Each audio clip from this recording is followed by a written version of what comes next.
मध्य प्रदेश के मंदसौर शहर में शिवना नदी के तट पर अष्टमुखी भगवान पशुपतिनाथ विराजित हैं। भगवान महादेव की इस प्रतिमा का सौंदर्य अपने आप में अनूठा है। नेपाल के पशुपतिनाथ में 4 मुख की प्रतिमा है, जबकि मंदसौर में प्रतिमा अष्टमुखी है। 19 जून 1940 को शिवना नदी के बाहर आने के बाद 21 साल तक भगवान पशुपतिनाथ की प्रतिमा नदी के तट पर ही रखी रही। एक किंवदंती यह भी है कि इस प्रतिमा को सबसे पहले स्वर्गीय उदाजी पुत्र कालूजी धोबी ने स्वप्न में देखा था। उन्होंने यह बात बाबू शिवदर्शन जी अग्रवाल को बताई।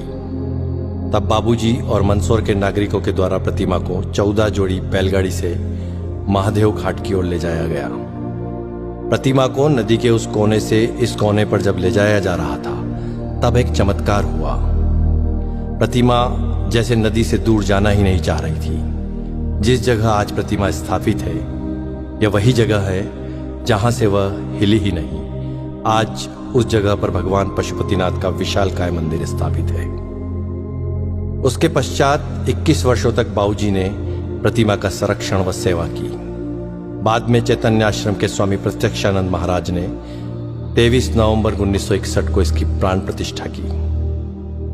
27 नवंबर को मूर्ति का नामकरण पशुपतिनाथ कर दिया गया। उसके बाद भव्य मंदिर का निर्माण शुरू हुआ। प्रतिमा का इतिहास। माना जाता है कि प्रतिमा का निर्माण विक्रम संवत 575 ईस्वी में सम्राट यशोधर्मन की हुणों पर विजय के आसपास का है। संभवतः मूर्ति भंजकों से रक्षा के लिए इसे शिवना नदी में दबा दिया गया था। अनुमान के अनुसार अज्ञात कलाकार ने प्रतिमा के ऊपर के 4 मुख पूरी तरह बना दिए थे, जबकि नीचे के 4 मुख निर्माणाधीन थे। ऐसी है यह प्रतिमा। प्रतिमा के 8 मुख हैं। ऊंचाई 7.3 फीट है। इसकी गोलाई 11.3 फीट है और इसका वजन लगभग 46 क्विंटल है। प्रतिमा के 8 मुखों का नामकरण भगवान शिव के अष्ट तत्व के अनुसार है। हर मुख के भाव व जीवन काल भी अलग अलग हैं। शर्व, भव, रुद्र, उग्र, भीम, पशुपति, ईशान और अंत में महादेव। यही अष्टमूर्तियां पृथ्वी, जल, अग्नि, वायु, आकाश, यजमान सूर्य और चंद्रमा को अधिष्ठित किए हुए हैं। भगवान पशुपतिनाथ महादेव का पूर्व मुख। पूर्व मुख जीवन की बाल्यावस्था का प्रतीक है। घुंघराले बाल, मोर पंख धारण किए, नाग नागिन का जोड़ा, कुंडल के रूप में भुजंगमाला पहने शिव एक बालक के समान लगते हैं, एक दिव्य बालक के समान।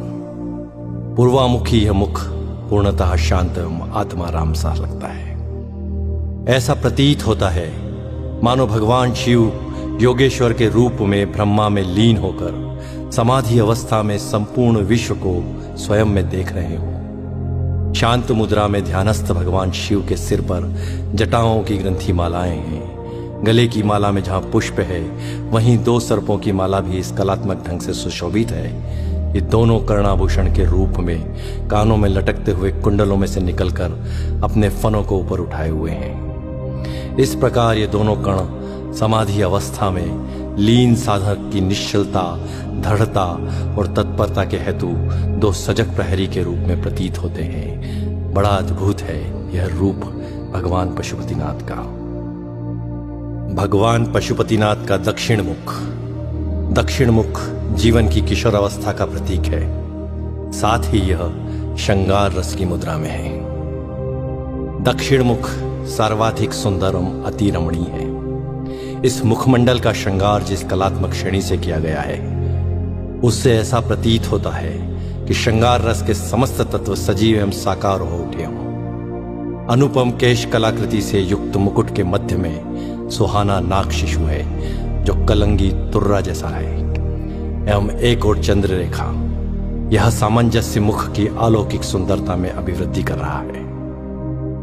गले में लघु सर्पद्वय की माला एवं रुद्राक्ष की माला है। कानों में कमनी कुंडल हैं, नेत्रों में रस भरी मादकता है तथा मुख मुद्रा में मंद मंद मुस्कान है। ऐसा लगता है मानो कुमार संभववर अपनी विवाह यात्रा पर चलते समय अपनी श्रृंगार लक्ष्मी की आत्ममोहिनी छवि को स्वयं में मुग्ध होकर रसमय हो रहे हैं। ऐसा है भगवान पशुपतिनाथ का दक्षिण मुख। भगवान पशुपतिनाथ का पश्चिम मुख जीवन की प्रौढ़ावस्था को दर्शित करता है।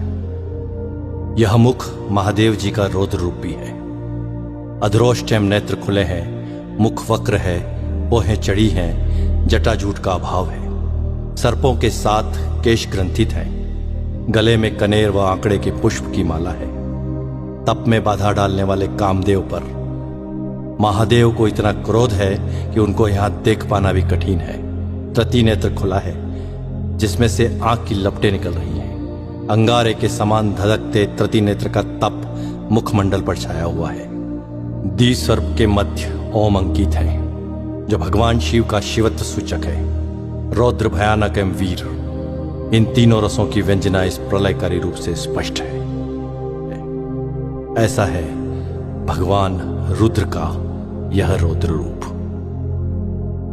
भगवान पशुपतिनाथ का उत्तर मुख जीवन की वृद्धावस्था का प्रतीक है। साथ ही यह हास्य और आनंद की मुद्रा में भी है। कपोल फूल है, जटाजूट प्रसाधन दर्शनीय है। गले में छोटे व बड़े मणियों की माला है। विशाल जटाजूट स्वतः ही श्रृंगार रूप में है। कर्ण कुंडल में सर्प झूल रहे हैं, अटखेलियां कर रहे हैं। मुख का वर्णन भी हास्य के अनुरूप ही है। हास्य मुद्रावश तृतीय नेत्र का आकार संकुचित है जो इस शोभा में वृद्धि कर रहा है। यहां उज्ज्वल धारियों ने शिव गंगा की धारा से श्रृंगारित किया हुआ है। ऐसा है भगवान महादेव का उत्तर मुख। एक और जहां प्रतिमा के चार मुख जीवन की चार अवस्था बाल्या, किशोर, प्रौढ़ और वृद्धावस्था को दर्शाते हैं, वहीं दूसरी ओर जीवन की चार व्यवस्थाएं धर्म, अर्थ, काम, मोक्ष को भी परिलक्षित करती है।